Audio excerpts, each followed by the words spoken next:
Hello everyone, कैसे हैं आप सब। एक बार फिर से आपके अपने यूट्यूब चैनल ऑनलाइन केमिस्ट्री में आपका बहुत बहुत स्वागत है।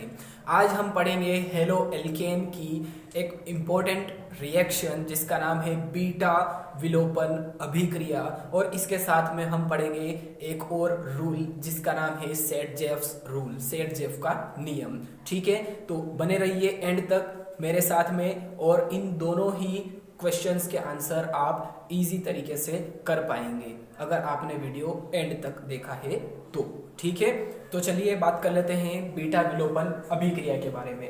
स्टेटमेंट क्या है कि जब हेलो एल्केन को सांद्र एल्कोहली KOH विलयन के साथ, एल्कोहली होना चाहिए है ना, और कॉन्सेंट्रेटेड होना चाहिए, तो कॉन्सेंट्रेटेड एल्कोहलिक KOH विलयन के साथ अगर गर्म करते हैं किसी हेलो एल्केन को, तो बीटा कार्बन से हाइड्रोजन परमाणु का और अल्फा कार्बन से हेलोजन परमाणु का विलोपन होता है एवं एल्कीन का फॉर्मेशन होता है। अब बीटा कार्बन और अल्फा कार्बन ये आपको पता होना चाहिए। अगर आपने इसके पहले वाली वीडियोस अगर आपने नहीं देखी हैं तो प्लीज डिस्क्रिप्शन बॉक्स में जाइए, मैंने उन सभी वीडियोस की लिंक वहां पर दे रखी है। आपको क्लियर हो जाएगा कि alpha carbon and beta carbon कहते किसको है। ठीक है, जहां तक अल्फा और बीटा कार्बन आपको समझ में नहीं आएगा वहां तक ये जो अभिक्रिया है बीटा विलोपन अभिक्रिया, ये भी आपको बिल्कुल भी समझ में नहीं आने वाली है।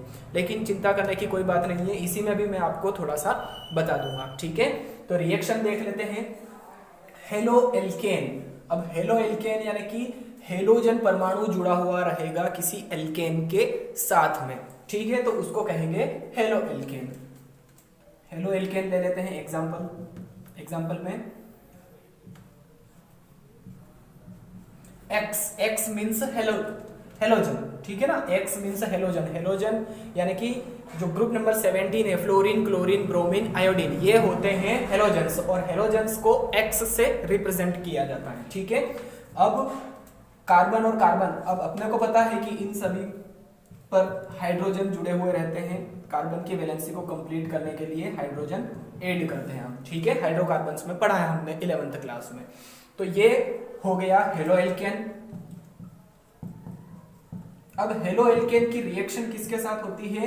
कंसंट्रेटेड एल्कोहलिक KOH विलयन के साथ। KOH यानी कि पोटेशियम हाइड्रोक्साइड सॉल्यूशन के साथ में करवा देते हैं इसकी रिएक्शन। पोटेशियम हाइड्रोक्साइड के साथ KOH, ये होगा एल्कोहलिक। ठीक है, एल्कोहलिक होना चाहिए और कंसंट्रेटेड होना चाहिए।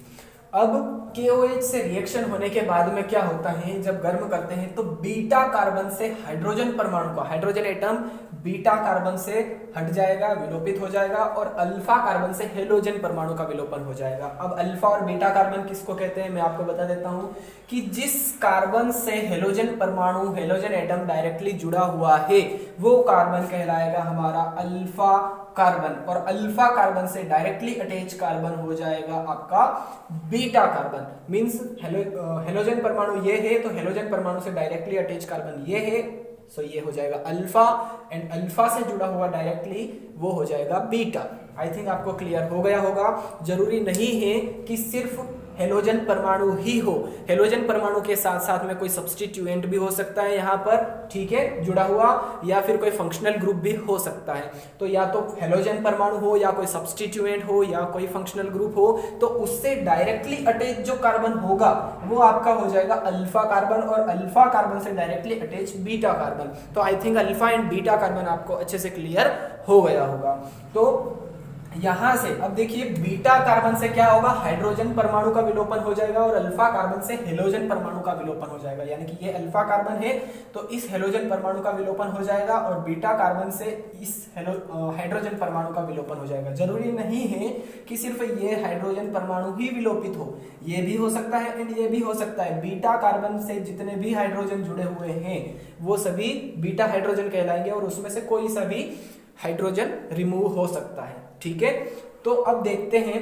हाँ, पहली बात तो यहाँ पर ये है कि इस पे थोड़ा सा ध्यान देते हैं कि ये है क्या चीज। ये है पोटेशियम हाइड्रोक्साइड। अब इसमें जो K है वो पॉजिटिव होता है और जो OH है ये नेगेटिव होता है।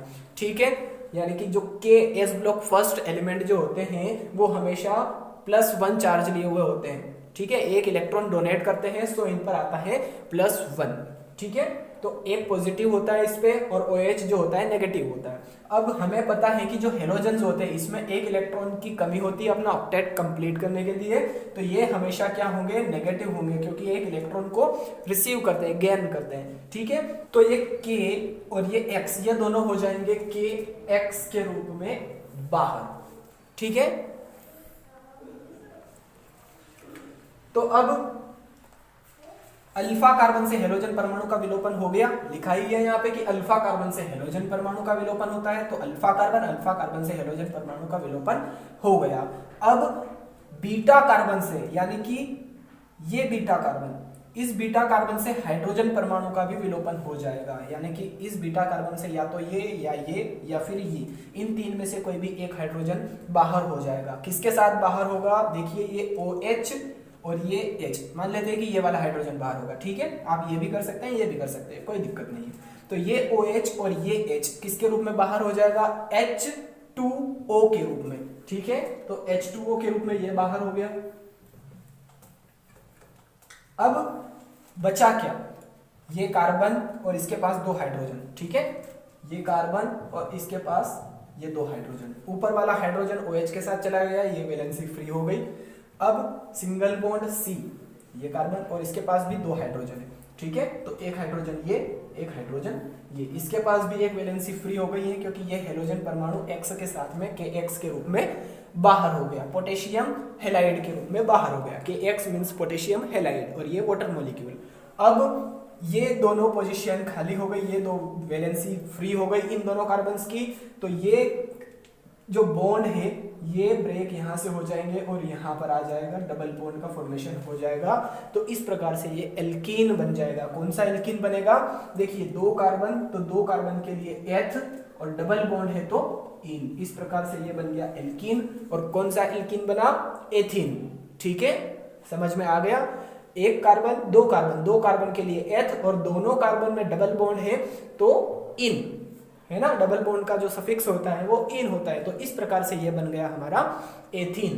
तो एल्कीन का फॉर्मेशन हो गया, लिखा भी है यहाँ पे कि बीटा कार्बन से हाइड्रोजन परमाणु का विलोपन होता है, बीटा कार्बन से हाइड्रोजन परमाणु का विलोपन हो गया, और अल्फा कार्बन से हेलोजन परमाणु का विलोपन होता है। तो ये अल्फा कार्बन है, यहाँ से हेलोजन परमाणु का विलोपन हो गया और क्या बनता है, तो एल्कीन बनता है, एल्कीन का फॉर्मेशन होता है। तो ये एल्कीन बन गया। तो चलिए अब देख लेते हैं बीटा विलोपन अभिक्रिया से संबंधित सेडजेफ का नियम। सेडजेफ का नियम क्या कहता है कि जब किसी एल्कील हैलाइड में एक से अधिक बीटा कार्बन हो, तो बीटा विलोपन अभिक्रिया में सिर्फ एक ही बीटा कार्बन था, वहां पर सेडजेफ का नियम लागू नहीं होता है। लेकिन किसी एल्कील हैलाइड में एक से अधिक अगर बीटा कार्बन है तो उस स्थिति में क्या होगा, तो उस स्थिति में यह होगा कि एल्कीनों का मिश्रण प्राप्त होता है, एक मिक्सचर प्राप्त होता है एल्कीन्स का, और मुख्य उत्पाद के रूप में वह एल्कीन प्राप्त होता है जो सबसे अधिक प्रतिस्थापी होता है। मुख्य उत्पाद के रूप में वो एल्कीन हमें प्राप्त होगा जो सबसे ज्यादा प्रतिस्थापी होगा, अर्थात उस बीटा कार्बन से विलोपन होता है जिसमें हाइड्रोजन परमाणुओं की संख्या कम होती है। यानी कि उस बीटा कार्बन से विलोपन होगा, दो बीटा कार्बन रहेंगे, है ना, लिखा है कि एक से अधिक बीटा कार्बन हो, तो अगर एक से अधिक बीटा कार्बन हो तो उस बीटा कार्बन से हाइड्रोजन परमाणुओं का विलोपन होता है जिसमें हाइड्रोजनों की संख्या, हाइड्रोजन एटम्स की संख्या कम होती है। रिएक्शन आपको अच्छे से समझ में आ जाएगी, आप बस कंसंट्रेट होकर यहाँ पर देखिए। ठीक है, अब देखिए एल्कील हैलाइड, तो चलिए कोई एल्कील हैलाइड ले लेते हैं हम।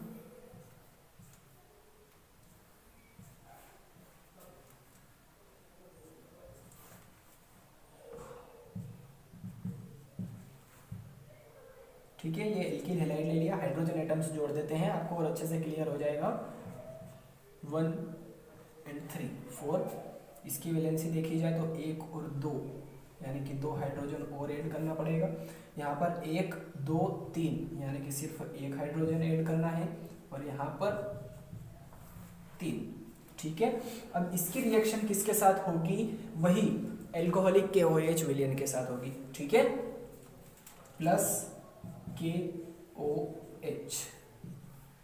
अब गर्म करेंगे इनको, तो क्या होगा, यहां पर मैंने बताया था कि जो एस ब्लॉक फर्स्ट एलिमेंट है पोटेशियम वो होता है पॉजिटिव, OH जो होता है वो नेगेटिव होता है। ठीक है, अब यहां से हाँ, अल्फा कार्बन तो ये है हमारा, क्योंकि इससे हेलोजन परमाणु जुड़ा हुआ है ना, इस कार्बन से। तो डायरेक्टली अटैच जो कार्बन होगा वो alpha carbon, and alpha carbon से जो डायरेक्टली जुड़े हुए होंगे कार्बन वो होंगे बीटा कार्बन। तो अल्फा कार्बन से डायरेक्टली अटैच कार्बन ये भी है, और अल्फा कार्बन से डायरेक्टली अटैच कार्बन ये भी है। तो ये दोनों क्या हो जाएंगे, बीटा कार्बन हो जाएंगे।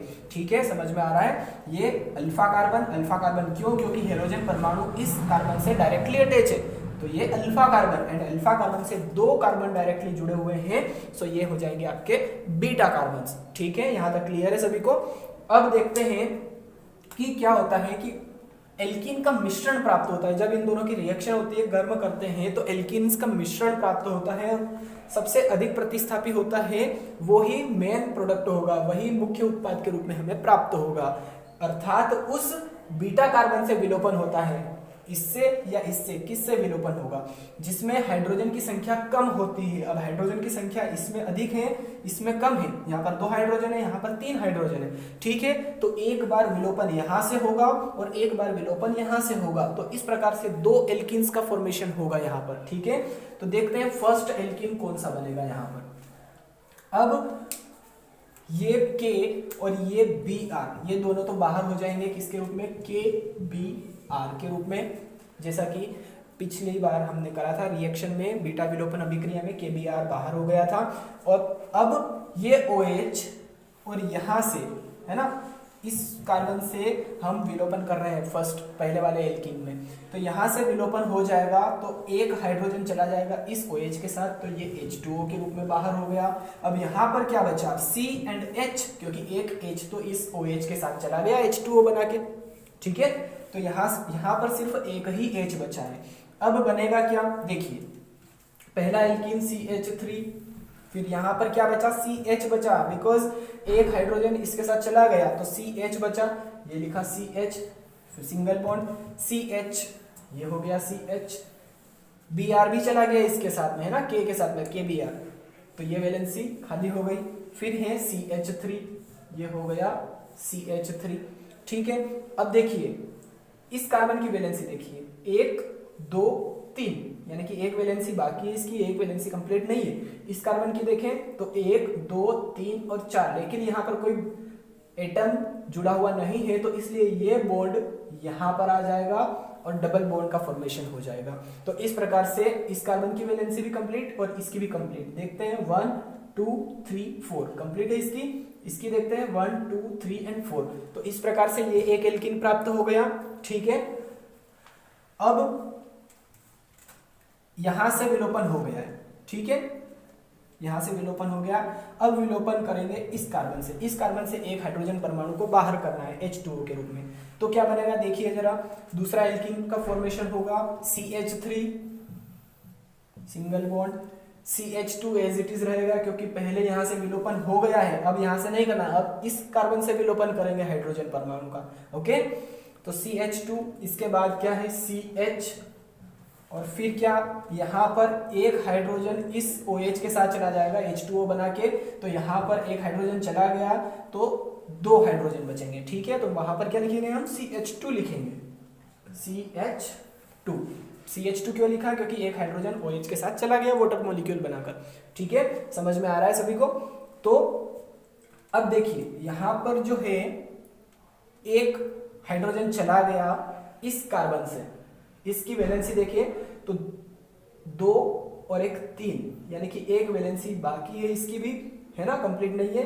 इस कार्बन की देखिए तो 1 2 और 3, इसकी भी एक कंप्लीट नहीं है वैलेंसी, तो ये वाला जो बॉन्ड है यहां पर आके शिफ्ट हो जाएगा, तो इस प्रकार से डबल बॉन्ड का फॉर्मेशन हो जाएगा। और फिर देखते हैं अब इस कार्बन की वैलेंसी को, तो 2 और 2 4 हो जाएगी, कंप्लीट हो गई इसकी, इस कार्बन की 1 2 3 और 4। इस प्रकार से इस कार्बन की वैलेंसी भी कंप्लीट और इस कार्बन की वैलेंसी भी कंप्लीट हो गई।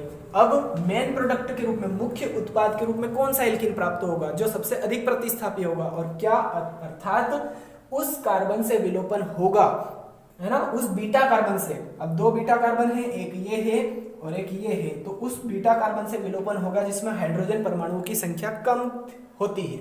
अब हाइड्रोजन परमाणुओं की संख्या इसमें कम है, यानी कि जो फर्स्ट टाइम यहां से विलोपन करा था हमने, ये वाला एल्केन, ये मेन प्रोडक्ट होगा हमारा, ठीक है।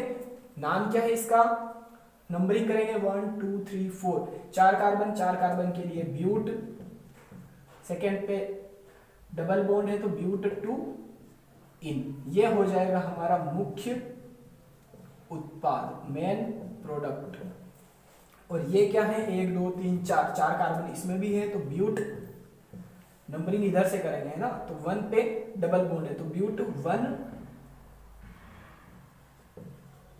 इन, ये हो जाएगा गौण उत्पाद।